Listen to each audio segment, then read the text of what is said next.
Buenos días, amigos. Desde Jaca, la capital de los Pirineos, en realidad hacia el mundo, por una razón muy simple, porque vamos a hablar del gran problema del sistema monetario internacional que antes o después habrá que resolver. Estamos refiriéndonos a los destrozos que ha hecho el neoliberalismo a lo largo de estos últimos años, más que los últimos, desde los últimos 30 y tantos años. Dijimos, para que todo el mundo lo tenga claro, sobre todo los liberales y neoliberales que pululan por las televisiones españolas y no tienen pajoletera idea de economía, me refiero a tertulianos económicos bien conocidos por todos, verdaderos sinvergüenzas en su mayoría, porque saben lo que pasa, al menos algunos, y no dicen la verdad. El neoliberalismo no es más que una variante del capitalismo en un momento complicado, cuando Estados Unidos es incapaz de cumplir con sus compromisos adquiridos tras el final de la Segunda Guerra Mundial. Tenía el compromiso de convertir los dólares que la gente tuviera en reservas en oro. Pero en 1971 Nixon dice que no puede hacer esa conversión y que por lo tanto a partir de entonces quien protegerá el dólar americano, aquel dólar del que os hablaba, creado por la masonería americana, rito escocés, allá por los años 1800 y pico. A partir de ese momento, ese dólar no está respaldado por oro. Está respaldado por la Navy, o sea, por los portaaviones americanos. Primera, segunda, tercera, cuarta, quinta, sexta, séptima flota. Los aviones y sobre todo el gran equipo económico, el gran equipo político que son las embajadas americanas por todo el mundo. En ese momento Estados Unidos se cree el centro del universo, se cree el imperio, pero ahí es cuando empiezan todos sus problemas que nos llevarán a esta época en la que Estados Unidos es incapaz de controlar el mundo. No solo es incapaz, sino que tiene serias dificultades para hacer guerras y ganarlas. Que sepamos, todas las últimas guerras las ha perdido Estados Unidos. Y sin embargo, Estados Unidos, no lo olvidéis, sigue siendo en este momento la potencia más importante del mundo y en ella tendrá que descansar el gran cambio del sistema monetario internacional, si queremos que la vida en el planeta sea razonablemente cómoda. Bien, ya hemos centrado a Estados Unidos. Vuelvo a atacar a los neoliberales. Los neoliberales decían que los mercados se corrigen solos y que por lo tanto no había que regular nada. En realidad es falso, regulan lo que les interesa y no regulan lo que no quieren. En realidad lo que pretendían era que no se regulara el sistema financiero, que por lo tanto que se pudiera hacer todo tipo de operaciones. Y ahí es cuando surgió la mafia de la banca, de los bancos de inversión, la mafia de los bancos centrales, que como sabéis todos o deberíais saber, la Reserva Federal de alguna forma dirige todo, aunque hay otra cosa rara ya en Basilea, Suiza, que se llama Banco Internacional de Pagos de Basilea, utilizado y superutilizado por los nazis en la Segunda Guerra Mundial, con muchos personajes del mundo de las finanzas, y aunque no deberían mentarlo, pero lo voy a hacer indudablemente con algunos banqueros judíos, que lógicamente a lo largo de la historia de la humanidad han sido los que mejores han sido en el manejo de las operaciones comerciales y financieras. Lo cual no quiere decir que aquí critiquemos nada. El mundo en la situación en que se encuentra, sobre todo el mundo financiero, necesita gente inteligente, no necesita mafiosos.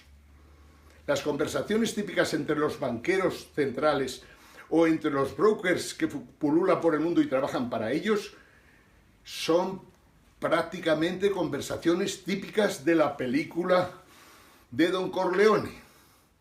Quiere decir, cuando hablan entre ellos, ¿Os acordáis de Sonic? Lo que le decía el capo: Sonic, no seas estúpido, no digas lo que piensas, no digas lo que pasa, que estás perjudicando a la familia.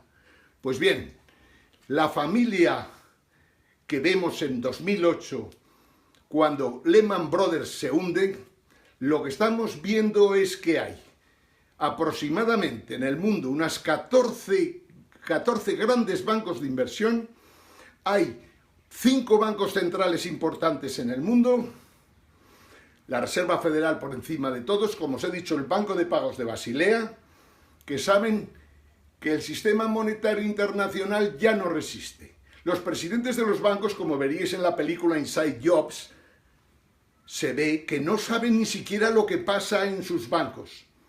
Los productos financieros que han creado los desconocen completamente. No saben que se han cargado, por decirlo de alguna manera, una parte de la historia de la humanidad. Y que ni en 50 años se podrá resolver eso. Son los grandes gángsters que han decidido por el resto del mundo. Y desgraciadamente todavía siguen en sus puestos la mayoría de ellos. Y deberían estar procesados y condenados a cadena perpetua. Todos y cada uno de ellos. Al igual que los sucedáneos, quiero decir, los bancos de inversión de menor tamaño por Europa, o los bancos como los nuestros, el Santander de Botín padre e hija, el BBVA, etcétera, etcétera. Todos esos banqueros deberían ser procesados y condenados, porque han cometido delitos de todo tipo y variedad a lo largo de los últimos 30 años. Muy fácil cogerlos y trincarlos a todos y ponerlos en un banquillo y que los jueces juzguen. En España, en Francia, en Alemania, en Reino Unido y en Estados Unidos. La diferencia con la crisis de 1930 es fundamental.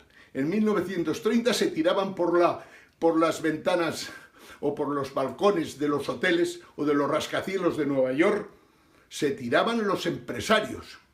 A miles de empresarios se tiraron para suicidarse cuando vieron que de la noche a la mañana sus activos, sus acciones habían caído prácticamente a cero. En aquel momento se tiraban los empresarios y el pueblo iba mendigando que le dieran de comer. No sé si recordáis las películas aquellas terribles en las grandes colas en todas las capitales americanas, lógicamente tratando de comer o tomar una sopa.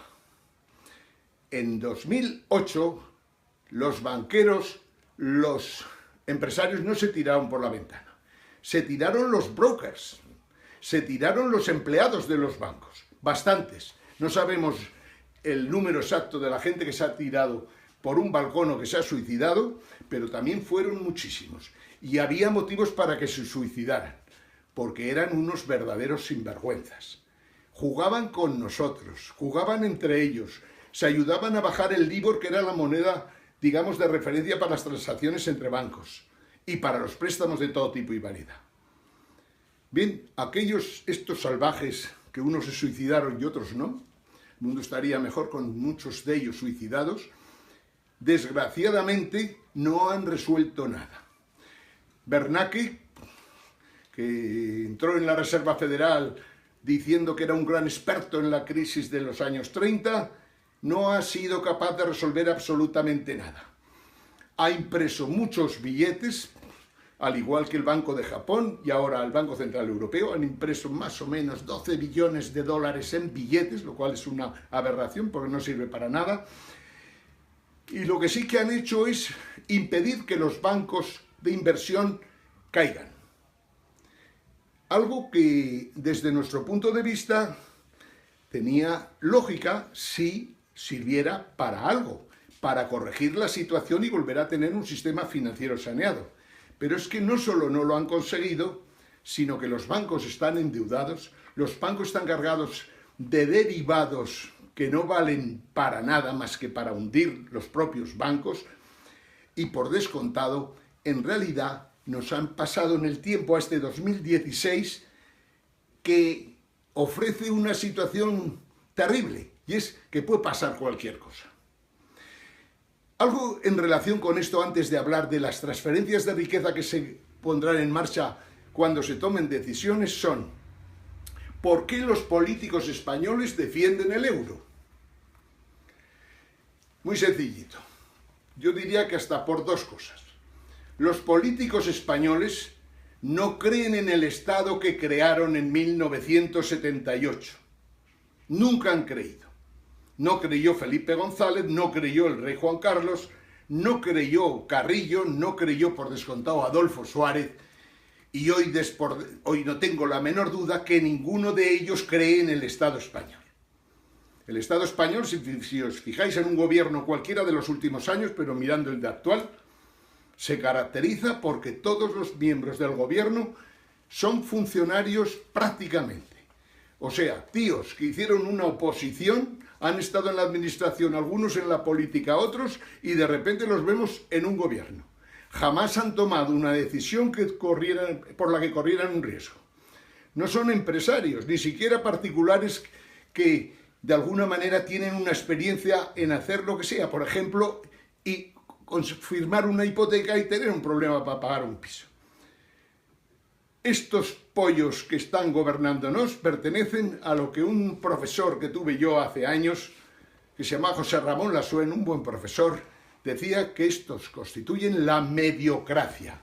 Y la palabra mediocracia juega con la palabra democracia por un lado, la mediocridad por otro, y por descontado en algo que en España no hemos conocido a lo largo de los últimos 100 años, la democracia. Porque los funcionarios toman el poder y lo único que hacen es tratar de salvarse a sí mismos. Ni ellos mismos creen en el Estado español. Este es el problema que tenemos. No cree Rajoy en el Estado español y por eso no quiere salir del euro. No cree Pablo Iglesias, que hace 5 años decía que era interesante salir del euro, pero hoy día ha dicho: no, es mejor no plantearlo de salir del euro, que me puede quitar votos. Lo mismo, y Ciudadanos, idem ad idem, Europa es nuestro futuro. Etcétera, etcétera, con el amigo Pablo Sánchez y el socialismo, del que escribimos un manifiesto que podéis encontrar por internet, Ángel Jimeno Marín, manifiesto contra el PSOE. En fin, podría hacer un manifiesto hoy contra todos a la vez, porque son verdaderos canallas. No creen en el Estado español, pero sin embargo van a las elecciones.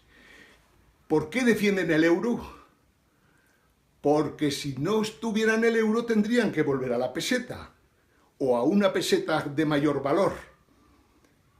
Que yo no tendría ninguna duda de que sería bueno para España el salir del euro, porque allí donde funciona el euro y opera el euro, lógicamente el crecimiento es imposible, el paro no hay manera de resolverlo, por lo que en España hablamos y resolvemos del paro. Esto es una fantasmada. Antes teníamos 20 millones de empleos prácticamente a jornada total y en estos momentos estamos todavía en 17.800 y sin embargo la mayoría de ellos son trabajos de una semana, de un mes o de 6 meses, pero solo 2 horas o 3 horas o 5 horas. Eso no son empleos que sustituyan a los que teníamos. En su día teníamos 20 millones prácticamente a tiempo completo y hoy día tenemos 17.800.000 a tiempo parcial los que tienen. Por tanto, vivimos una farsa, pero tienen miedo nuestros políticos. Y ya no hablo ni de derecha ni de izquierda. Todos están equivocados, pero fundamentalmente hay solo una certeza: ninguno cree en el Estado español. Por eso es por lo que no están dispuestos a coger las planchas de hacer nuevos billetes y preparar, lógicamente, billetes con las pesetas antiguas o pesetas multiplicadas por 100, por ejemplo, para poder tener una moneda propia, hacer una política monetaria, tener el tipo de cambio como tú consideres conveniente, etcétera, etcétera. No lo harán. ¿Por qué? Porque primero tienen miedo a que el señor Draghi el lunes por la mañana les cierre los cajeros y España se encuentre con que no tiene billetes. Este es el problema de nuestros políticos a la hora de presentar un inmovilismo que asusta. Pero sin embargo, una España bien dirigida, una España con gente solvente, una España con gente que sabe lo que se lleva entre manos y que tiene experiencia, y se lo digo a Pablo Iglesias, a Sánchez y los demás, no se puede pretender ser presidente de gobierno sin tener experiencia de nada. Ninguno de ellos ha trabajado nunca. El que no ha sufrido lo que es estar 48 horas sin dormir para poder sacar un tema adelante o para conseguir que los trabajadores puedan cobrar, el que no sabe lo que es sufrir nunca podrá dirigir un país. Al final terminará siendo eso, un político que no cree en su Estado, que prefiere que siga la monarquía aunque suene a carpetobetónica, y sin embargo no hacen nada de verdad por su país. Bien, vivimos una época en la que, por desgracia, aquí nadie va a poder estar quieto. Porque los billetes fiat de los que hablamos, el dinero fiat del que hablamos ayer, fiat, no lo olvidéis, fiat luz, hágase la luz, fiat money, hágase el dinero fiat, por eso le llamamos el dinero fiat, los billetes que no valen absolutamente nada, solo valen cuando tienen detrás un Estado fuerte. Si los políticos españoles creyeran en la moneda, creerían en su Estado. O si creyeran en su Estado, creerían en su moneda, en una moneda propia. Pero como no creen en su Estado, prefieren que Europa resuelva los problemas. Pero es que así no se sale adelante cuando está en ciernes una gran catástrofe monetaria a nivel internacional. Lo de Lehman no fue más que, como os decía ayer, un temblor de tierras. Cuando caiga el Deutsche Bank o cuando caiga la Société Générale o el BNP de Francia, pero sobre todo cuando caiga el Deutsche Bank, toda Europa sufrirá un cataclismo peor que el mayor de los terremotos que podáis imaginar. Y esto lo veremos. ¿Cuándo? No lo sé, pero pronto. Bien, ayer os dije que qué pasaría, lógicamente, cuando llegáramos a una situación en que la gente no cree en los billetes, o cuando los bancos entre ellos no se pueden prestar, o no se quieren prestar, y cuando Draghi ya no tiene capacidad, por más vueltas que le dé a la máquina, para que la economía tire. Eso va a pasar en algún momento. Pues bien, cuando eso ocurra, cuando los billetes no valgan nada, habrá que buscar un activo que pueda, de alguna forma, representar el valor para la gente. Habrá grandes transferencias de billetes. Habrá grandes transferencias de activos de todo tipo y variedad. Porque la gente que tenga billetes de 500 o de 200 o de 100, los que los tengan, hay otros que no tienen nada. Pero los que los tengan pensarán qué hacen con ellos. Y cuando piensen en el qué hacen con ellos, la primera que se les ocurrirá ver si a lo mejor la moneda china, el renminbi, puede resolverles la papela. Porque el dólar, el día que caiga el euro, caerá el dólar a la vez. Pero no porque el euro se carga el dólar, sino porque el dólar es la madre del cordero que de alguna manera está por encima de todo. Si un Deutsche Bank cae, el dólar cae. Esta es la realidad. Y al caer el mundo se transforma. Bien, cuando se produzca la gran transferencia que digo yo de riqueza de unos a otros, nos encontraremos que los fondos de pensiones que estaban cargados de deuda de los estados soberanos, cuando esa deuda no valga absolutamente nada, los fondos de pensiones se irán abajo, sea el fondo de pensiones de California, sean los fondos de pensiones del Banco Santander, del Bilbao, del que queráis. Se vendrán abajo, porque al tener deuda soberana y las monedas caer, las deudas soberanas también caerán, o sea, caerán en picado y no valdrán absolutamente nada. Por lo tanto, los fondos de pensiones no podrán pagar las pensiones a la gente. Pero claro, cuando lleguemos a esa situación, el Estado tampoco tendrá capacidad para pagar a los funcionarios. Porque si la gente no tiene medios para pagar, no puede pagar sus impuestos. Si no paga sus impuestos, los funcionarios no cobran. La Guardia Civil no cobra. La policía no cobra. Los profesores no cobran. ¿Qué ocurrirá? La sanidad no te atenderá porque no les pagan, tendrá que discurrir. Tendrás que pagarte la sanidad tú. A lo mejor le tienes que llevar 1 kilo de tomates cuando te vayan a hacer una visita médica. El mundo se va a complicar extraordinariamente y es posible que en ese momento algún tipo de activos valgan mucho. Y por eso, lo que podéis sacar del día de hoy, después de recordar para siempre que el neoliberalismo, la última fase del capitalismo hasta la fecha, ha sido un fracaso y ahora hace falta otra cosa. El capitalismo siempre ha sido capaz de dar solución, pero ahora lo tiene más difícil que nunca. Pero digo, ¿cuánto oro hay en el mundo? Por ejemplo, ya que es un bien querido por muchísimas gentes, sobre todo en la India, China, etcétera, etcétera. En el mundo solo hay 175.000 toneladas de oro. Quiero que penséis en esto porque mi productora me está diciendo que vaya abreviando. Por lo tanto, tendremos que seguir mañana. Pero no olvidéis, todo el oro que se ha extraído en la historia de la humanidad más o menos son 176.000 toneladas, que equivale a 3 piscinas olímpicas ahora que estamos en Juegos llenas de oro.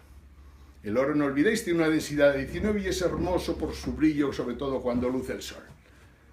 Pues bien, ese oro tendría que ser equivalente a toda la riqueza mundial para que pudiéramos cambiar a otro sistema. Imaginaros lo complejo que va a ser el día que el dólar desaparezca, la libra, el renminbi, el euro.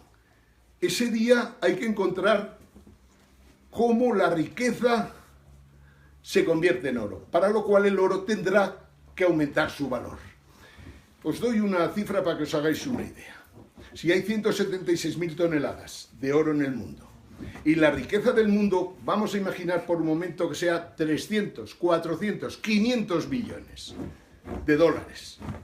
Hacer la cuenta y veréis que el dólar tendría que multiplicarse por 2, por 3 o por 4, perdón, el euro se tendría, el valor, perdón, del oro, la onza de oro se tendría que multiplicar por 2, por 3, por 4 para poder sustituir a los billetes fiat que hemos creado. Eso supondría un cambio fundamental, pero un tipo de economía nuevo que nos llevaría a lo mejor 20 o 30 años de una estabilización peligrosa para la historia de la humanidad. Pero el oro, sin dudas de ninguna clase, puede ser en un momento determinado lo que nos permita recuperar o al menos mantener las pocas, medianas o muchas, pero sobre todo las pocas y medianas riquezas que tenemos. Mañana seguiremos hablando más de este tema porque en el fondo estaríamos hablando 3 horas seguidas y no terminaríamos nunca. Lo cierto es que es una vergüenza que estemos tan mal dirigidos por los gobiernos europeos, especialmente sus primeros ministros. Ya no digo de Rajoy, que es el mayor desastre de la historia de la humanidad después de Zapatero, o a la vez que Zapatero. Mañana seguiremos hablando de neoliberalismo y las soluciones. Saludos a todos, amigos.